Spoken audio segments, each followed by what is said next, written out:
कि तर्कस में जितने तीर हैं तू चला के देख ले, एक बार नहीं हजार बार आजमा कर देख ले। तर्कस में जितने तीर हैं तू चला के देख ले, एक बार नहीं हजार बार आजमा कर देख ले। अंत में जीतूंगा तो मैं ही, भले ही तू शतरंज के हर खाने में वजीर सजा के देख ले, वजीर सजा के देख ले। बिल्कुल नमस्कार दोस्तों, मैं वीरेंद्र स्वागत करता हूं आप सभी प्यारे बच्चों का एसएससी मेकर के इस ऑनलाइन प्लेटफॉर्म पे। तो अंत में जीत आपकी ही होगी, बस आपको अपनी मेहनत से पीछे नहीं हटना है और किसी भी नौकरी को हल्के में नहीं लेना है, क्योंकि ये बेरोजगारी का दौर है। बेरोजगारी के दौर में किसी भी नौकरी को हल्के में नहीं लेना है, भले ही वो यूपी पुलिस कांस्टेबल की हो, यूपी एसआई की हो या फिर यूपी होमगार्ड की हो। बिल्कुल आज आपके सामने मैं ऐसी ही नौकरी के बारे में बताने वाला हूं। पिछले वीडियो में मैंने जब आपका एक शासनादेश आया था यूपी होमगार्ड के बारे में, उसके बारे में मैंने आपको बताया था, आपने उस वीडियो को खूब सारा प्यार दिया है। तो उसी कड़ी को आगे बढ़ाते हुए एक और नोटिस यूपी भर्ती बोर्ड की तरफ से आया है। वो क्या है, किस बारे में है और कैसे कैसे आपको आगे की प्रक्रिया करनी है, वो सारी बातें इस वीडियो में एक छोटी सी इंफॉर्मेशन के माध्यम से आपको मैं देना चाहूंगा। तो वीडियो छोटी होगी लेकिन इंफॉर्मेटिव होगी, तो कृपया करके सभी बच्चों को पूरी वीडियो देखनी है और वीडियो को ज्यादा से ज्यादा शेयर करना है, ताकि आपके दोस्त, आपके रिश्तेदार जो भी इस समय नौकरी की समस्या से जूझ रहे हैं और कोई भी एक नौकरी चाहते हैं और बहुत ही बेहतर नौकरी चाहते हैं जिसमें आप अपनी आगे की पढ़ाई भी कंटिन्यू कर सकते हो और अपनी फैमिली को समय भी दे सकते हो, ज्यादा वर्कलोड भी नहीं रहेगा और सैलरी भी बहुत अच्छी खासी है, तो ये नौकरी आपके लिए है। बिल्कुल यूपी होम गार्ड भर्ती 2025, इसके बारे में क्या एक नई इंफॉर्मेशन निकल के आई है, ऑफिशियल इंफॉर्मेशन है, अभी आपको बताने वाला हूं। तो वीडियो को शुरू करते हैं, वीडियो पूरी आपको देखनी है।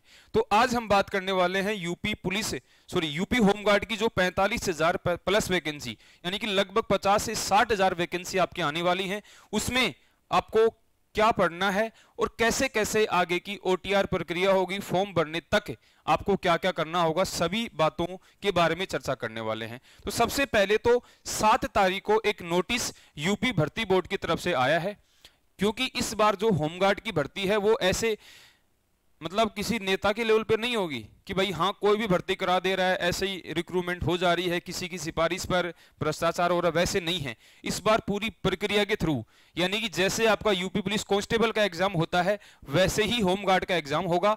तो अच्छी तरीके से इस बार भर्ती कवर होने वाली है और बहुत सारे अच्छे बच्चे भी इसमें लगने वाले हैं। तो आप भी इंतजार मत करिए और लग जाइए होमगार्ड की तैयारी में। बिल्कुल यहां पे देखो, हम उस नोटिस के बारे में देख लेते हैं। वो नोटिस क्या है, तो ये देखो, आप जाओगे ना यूपी भर्ती बोर्ड की साइट पे, तो वहां पे आपको एक नोटिस मिलेगा जिसमें आपको एक सूचना विज्ञप्ति जारी की गई है, होमगार्ड स्वयं सेवकों का एनरोलमेंट 2025 वन टाइम रजिस्ट्रेशन के लिए कराए जाने के संबंध में सूचना यह है। इसमें देखो संख्या, यानी कि PRPB बी होमगार्ड स्वर्ग 02/2025, दिनांक देखो 7 नवंबर 2025 को विज्ञप्ति जारी है। उत्तर प्रदेश शासन के शासनादेश संख्या 60/2025 1780, यानी कि जो आपका शासनादेश आया था वो मैंने आपको बताया था, उसमें पढ़ के बताया था कि होमगार्डों की इतने पदों की भर्तियां इस रूप में की जानी है। वो एक आदेश आया था, उसको मैंने आपको बताया था। उसी क्रम में आगे देखो, जैसे ही जो आपकी संस्था है उसको निर्देश दिया गया है कि दिनांक 3/11/2025 द्वारा होमगार्ड स्वयंसेवकों के लिए एनरोलमेंट का एक शासनादेश आया था। अभ्यर्थियों के व्यापक हित में, यानी कि अभ्यर्थियों के लिए सुलभ रूप से और उनके हित के लिए एनरोलमेंट हेतु आवेदन कराने की प्रक्रिया को सुविधाजनक बनाने के लिए ओटीआर रजिस्ट्रेशन, यानी कि वन टाइम रजिस्ट्रेशन कराना अनिवार्य होगा। जिससे क्या होता है कि सभी की डाटा वहां पे यूपी भर्ती बोर्ड के पास चली जाएगी कि ये बच्चे एग्जाम देंगे। तो ओटीआर करना बहुत जरूरी है। क्या इस ओटीआर में होगा, क्या क्या आपको करना है और किन बच्चों को ओटीआर नहीं करना, वो सारी बातें बताने वाला हूं। बिल्कुल, तो ये सारी आप जो है पूरा नोटिस आप पढ़ लीजिएगा। अभ्यर्थियों द्वारा बोर्ड की वेबसाइट यूपीपीबीपीपी, यानी कि गवर्नमेंट.in, आपको सीधा सीधा डालना है यूपी भर्ती बोर्ड, अपने आप आपके सामने साइट खुल के आ जाएगी। क्लियर है? तो ओटीआर की प्रक्रिया पूर्ण कराई जा सकती है, यानी कि आपको यूपी भर्ती बोर्ड की साइट पे जाके अपनी ओटीआर की प्रक्रिया पूर्ण करनी है। कैसे करनी है आपको बताऊंगा। लेकिन जिन बच्चों ने देखो यूपी पुलिस का फॉर्म पहले भर रखा है, यूपीएसआई का फॉर्म भर रखा है, उनको ओटीआर करने की आवश्यकता नहीं है। यानी कि जिन बच्चों ने यूपी भर्ती बोर्ड की साइट पे जाकर पहले किसी भी एग्जाम के लिए ओटीआर कर रखा है, ओटीआर का मतलब क्या होता है? वन टाइम रजिस्ट्रेशन, यानी कि एक बार आपको रजिस्टर करना है कि आप यूपी भर्ती बोर्ड के थ्रू जो भी एग्जाम निकलती हैं उनकी एग्जाम देने वाले हो। तो एक बार कर दिया, वो एक बार ही होता है बस। जो नए बच्चे हैं उनको दोबारा से रजिस्ट्रेशन करना है, यानी कि कम से कम एक बार तो करना ही पड़ेगा। वो कैसे करना है, कहां पे जाके करना है, वो सारी बातें बताने वाला हूं। तो ये नोटिस में देखो यही था कि ओटीआर की प्रक्रिया चालू हो गई है, तो ओटीआर आप कर दीजिए पहले से ही। जब भी आपके फॉर्म आएंगे तुरंत आपको अपने फॉर्म भर देने हैं। और फॉर्म की जो डेट मानी जा रही है, तो ये नोटिस आप पढ़ लीजिएगा। एसएससी मेकर के टेलीग्राम चैनल पे नोटिस मैं डलवा दूंगा, वहां पे जाके आप इसको पूरा पढ़ लीजिएगा।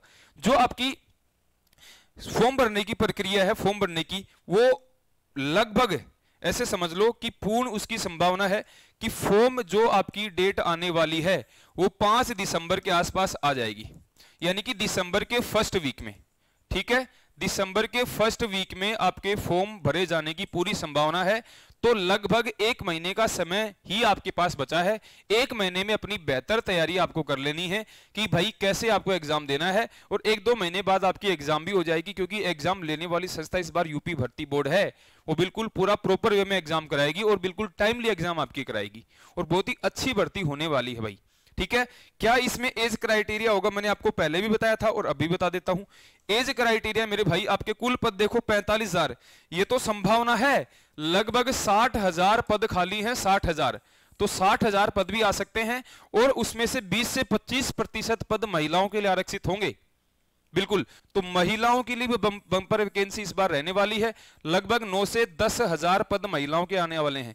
और महिलाओं के लिए अगर बहुत ही कम पढ़कर और अपने आसपास नौकरी चाहिए और बहुत ही अच्छी सैलरी वाली चाहिए, तो महिलाओं के लिए इससे बेहतर जॉब नहीं हो सकती। वो अपनी फैमिली को भी समय दे सकती हैं, अपने मतलब अगर वो शादीशुदा हैं, पारिवारिक हैं, तो अपने परिवार को भी समय दे सकती हैं, और अदर कोई एग्जाम की तैयारी करना चाहती हैं तो वो भी कर सकती हैं। और बहुत ही सुलभ नौकरी है, बहुत ही कम हेक्टिक शेड्यूल वाली नौकरी है। ठीक है, तो यहां से महिलाओं के पद, टोटल पद मैंने आपको बता दिए हैं। एज क्राइटेरिया मैंने आपको बता दिया है। जनरल महिला पुरुष के लिए 18 से 30 वर्ष है, और SC ST महिला पुरुष के लिए 18 से 35 वर्ष है। ये आपकी जो एज होगी, जब भी फॉर्म जज इस बार आ गए तो इस बार की 1 जुलाई से काउंट होगा। अगली बार मान लो जनवरी में आ गए तो जनवरी वाली 1 जुलाई से काउंट होगा, यानी कि 2026 की 1 जुलाई से आपकी एज काउंट होगी। तब से आपको गिन लेना कि 18 साल के हो गए क्या आप। ठीक है, बाकी आपको पता ही है सिलेबस में क्या आएगा। सिलेबस मैंने आपको बता रखा है कि पूरी संभावना है कि 100 क्वेश्चन आपके जीके जीएस के आए। किसके आए? जीके जीएस के 100 क्वेश्चन आने की पूरी संभावना है। 2, 4, 5 क्वेश्चन मैथ रीजनिंग के आ जाएं तो आ जाएं, आपका दिमाग का लेवल चेक करने के लिए। नहीं तो 100 के 100 क्वेश्चन आपके सामान्य ज्ञान आएंगे और 2 घंटे का आपको समय मिलेगा। तो बहुत ही ऐसे समझ लो अच्छा मौका है। जिन बच्चों को मैथ से डर लगता है, जिनको रीजनिंग से डर लगता है, उनके लिए ऐसे समझ लो बेस्ट अपॉर्चुनिटी है।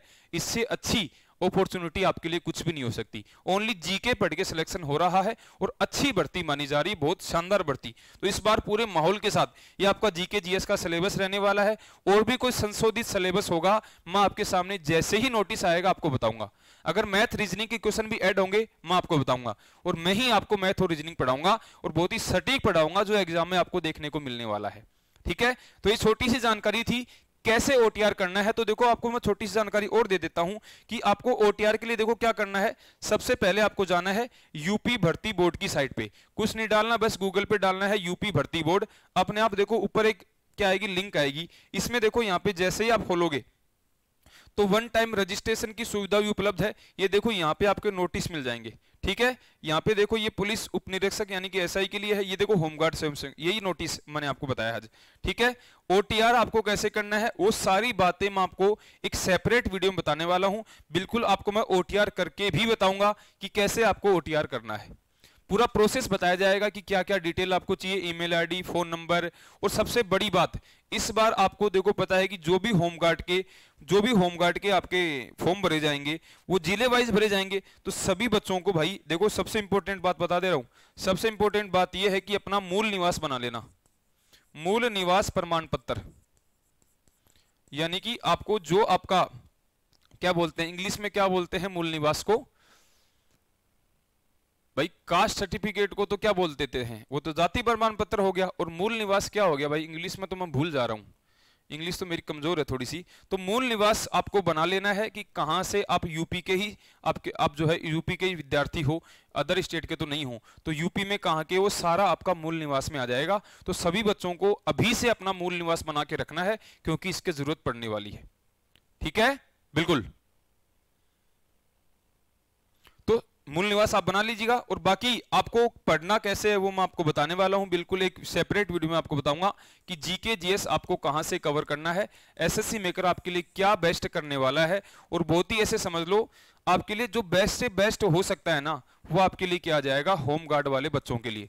ताकि जो बच्चे नौकरी से वंचित हैं अभी तक, इस बार 50 से 60 हजार में सबकी नौकरी लग जाए। और भाई 30,000 सैलरी रहने वाली है, 30,000। अब एट्थ पे कमीशन आने की बात चल रही है, 8 पे कमीशन आ जाएगा तो सैलरी आपकी 42 से 45 हजार हो जाएगी मेरे भाई।